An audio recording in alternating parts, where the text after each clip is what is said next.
Welcome back to Tom's Kitchen. Today we're going to be making Thai green curry paste.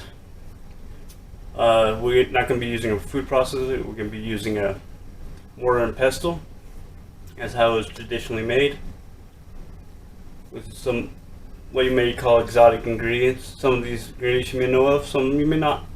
Hope you enjoy this video, and I will be using this paste we make in an upcoming video shortly. Well, let's get on with the show. First ingredient we can get ready is, if you're not familiar with this, is turmeric. You may be familiar with the powder, ground turmeric. The recipe called for it to peel. You don't have to peel it. I'm going to try to stick to the recipe as close as possible. And wear gloves because it will stain your hands.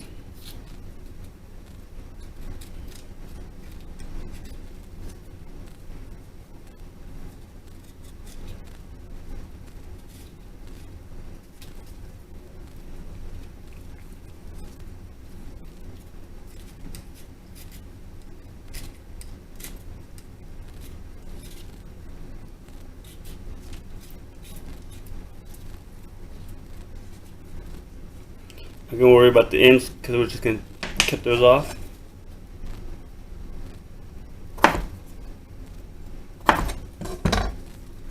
There we go. You want to take a microplane or a zester and it's like you would do any kind of thing you would be zesting.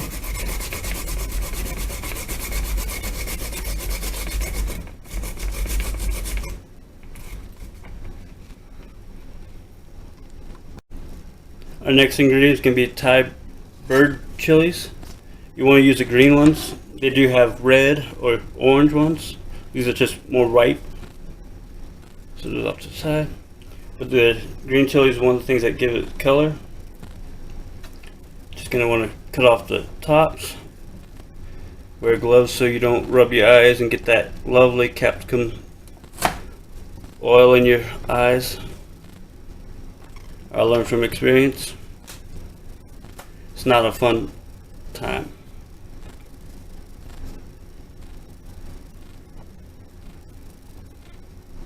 Now you may be asking why you want to make this bite instead of going to the store and buying pre-made paste. It has a better flavor. It doesn't have the preservatives in it and all the chemicals that help maintain a shelf stability.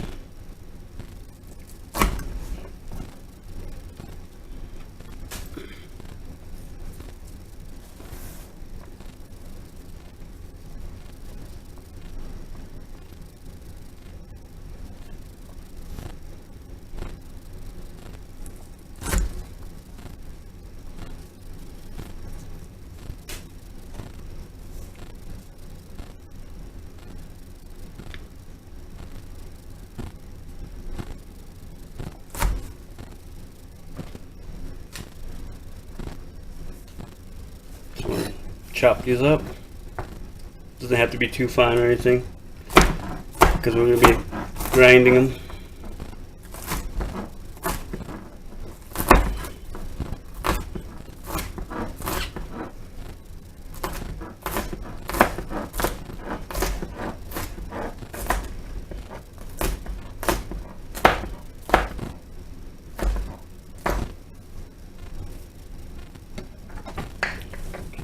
We need more because I don't think that's half a cup.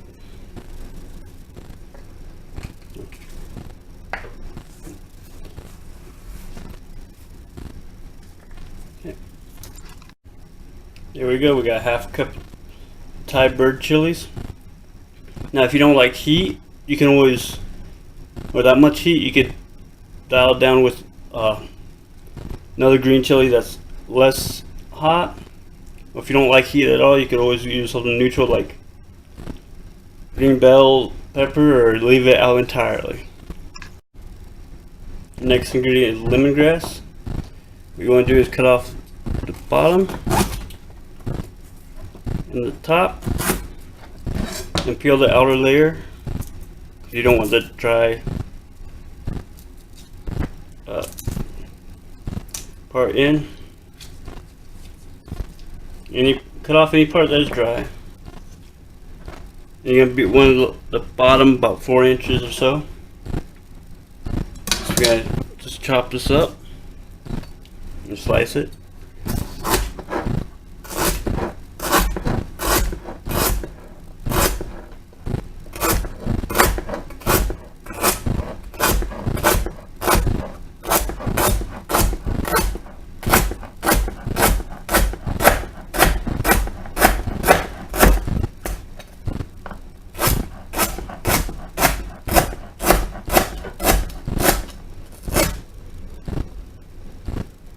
There we go. There's our lemon.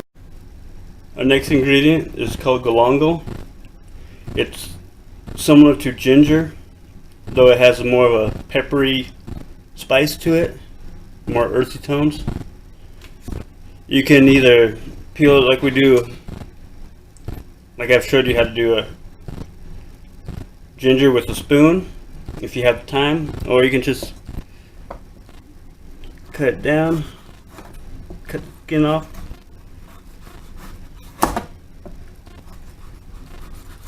Depends on it. If you worry about a lot of food waste, meaning that a lot of stuff that of the product that you're going to be losing when you cut like this. Yeah. It is a little tougher than ginger. Make sure you have a sharp knife and use safety precautions.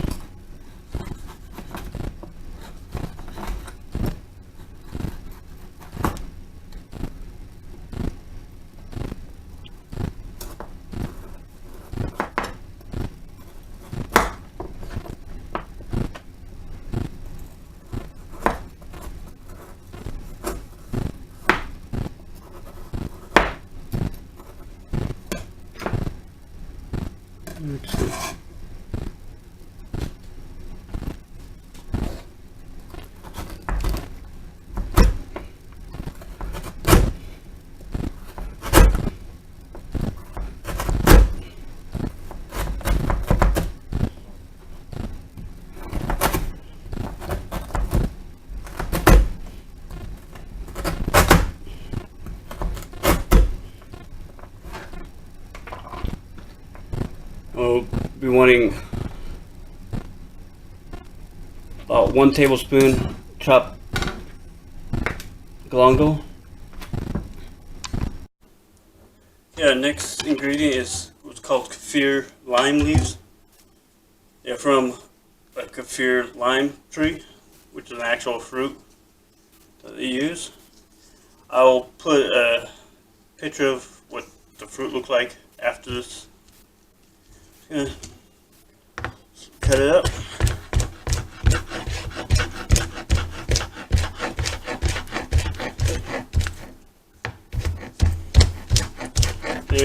These are very citrusy and limey in smell.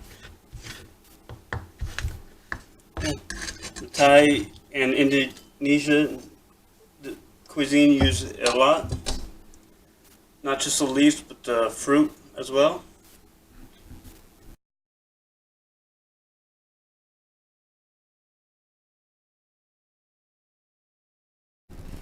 And then we have some Thai basil right here. Just gonna pick off the leaves. Gonna need about 1.5 ounces or so.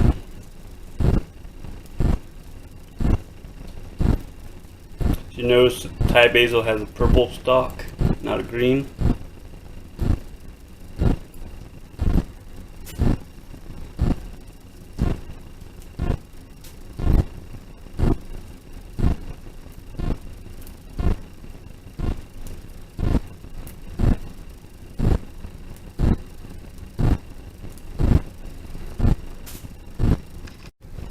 You take them off, just simple pinch it at the stem, at the leaf.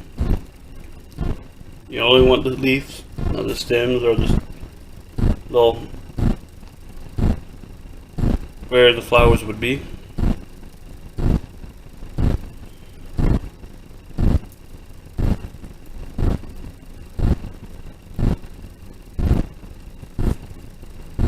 occasional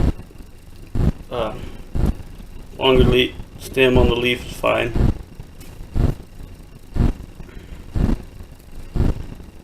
Since you're not putting it through a food processor, try to get as few as possible.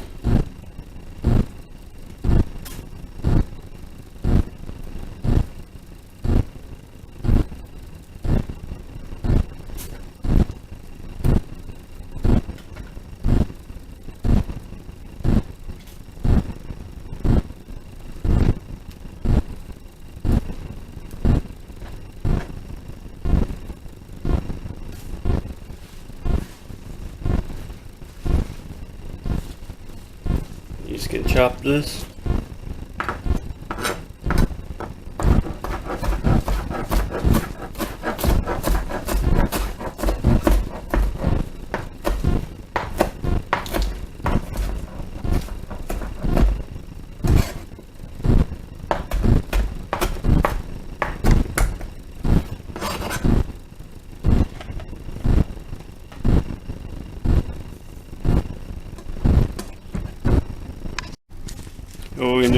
What we're gonna be doing now is toasting some spices. Well, make sure your pan is hot. Just do the little water test where you get a little water on your finger, flick it in there. There's this 1 tablespoon of cumin seed.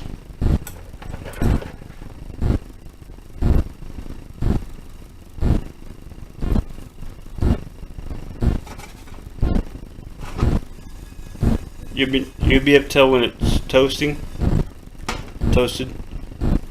You'll be able to smell it.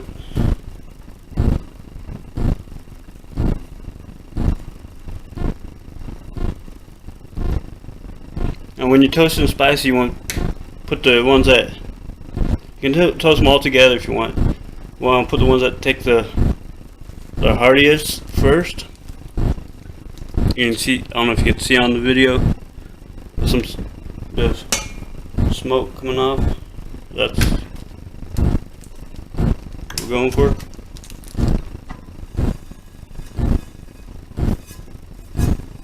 There we go. Take those off the thing. Set them aside.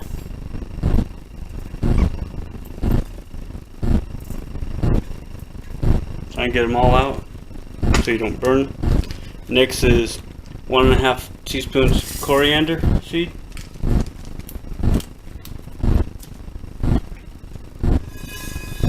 Now, I'm sure you could use the ground powders, but you won't get that toasted taste because it's slight difference. And I'm not exactly sure what the ratio would be. Try not to break your glass top stove.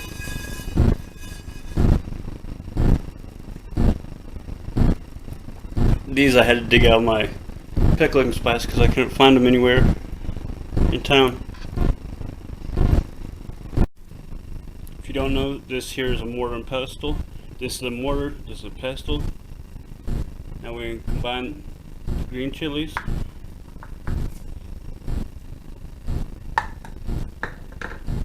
Shallots.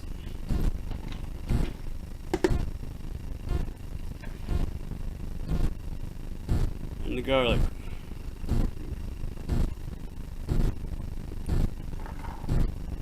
Which is half a head of garlic.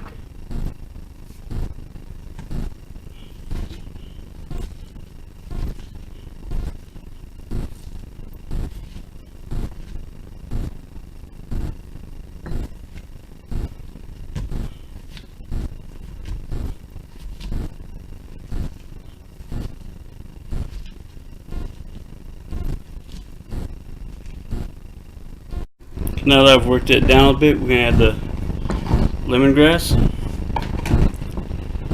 the Thai basil, the kaffir lime leaves, and keep working it.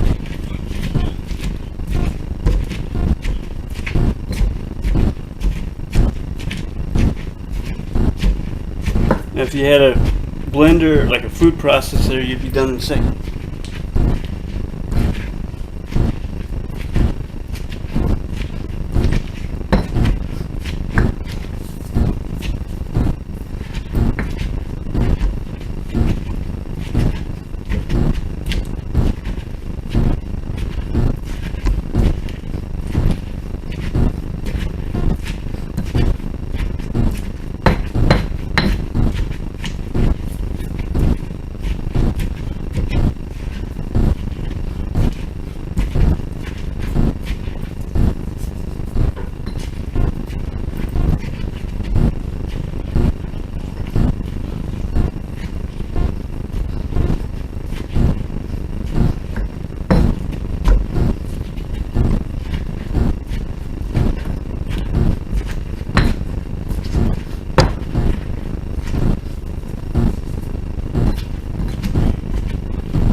Then you add the rest of the stuff. Now next you're gonna add one tablespoon of fermented shrimp paste. You can find it usually at your local Asian grocery store.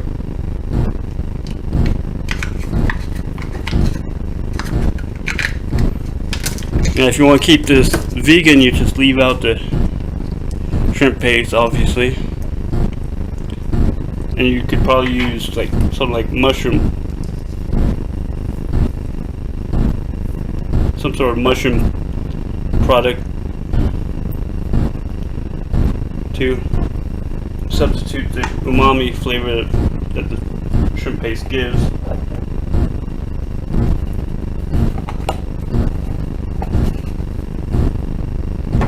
And 1.5 teaspoons of salt.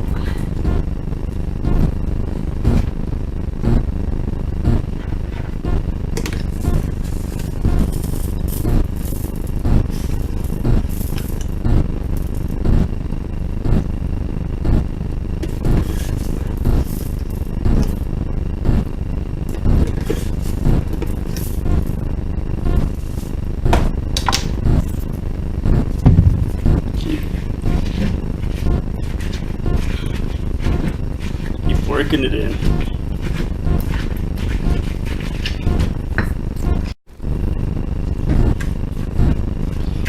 And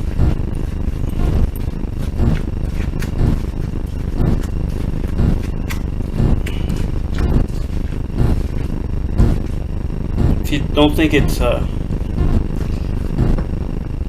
wet enough, you could always add just a touch of lime juice. Find my lime.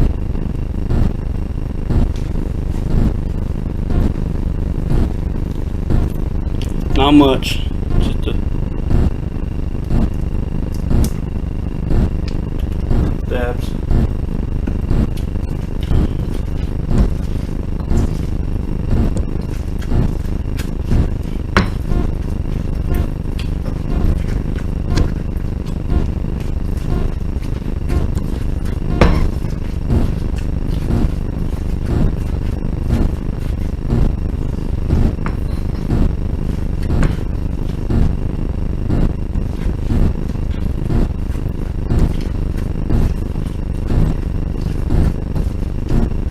Yes, I will give this a taste because everything's cooked and edible. You know, everything's raw. What's the shrimp paste is edible, just not advisable you eat it uncooked. But I'm gonna transfer it to a container.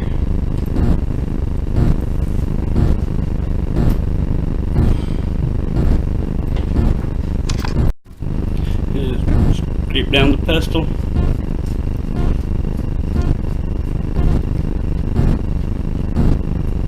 Much of that good, delicious curry paste.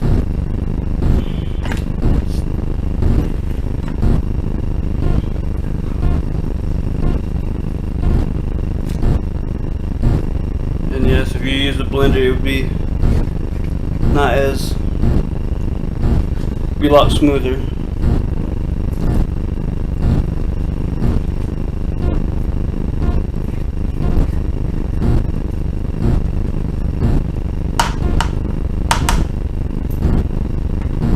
In order to clean the pestle, all you have to do is rinse real good in water. Do not use soap at all. Yeah, I'll see you at the table in just a second. I forgot to tell you that it will keep up to 2 weeks in the refrigerator under optimal conditions.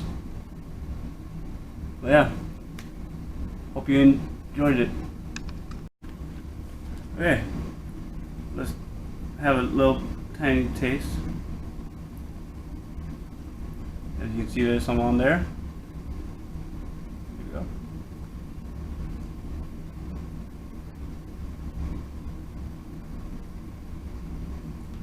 Pretty good. Can't wait to try that in the recipe I have coming up. Spicy. Definitely spicy. If you like this video, please give it a thumbs up. If you like this kind of video, subscribe to me. I normally put out one cooking video a week. On Wednesdays I try to shoot for, and I put up bonus videos whenever I have the opportunity to do them and put them up. But hit the subscribe button, ring the bell, so you'll be notified of my next upload, and thank you for visiting Tom's Kitchen.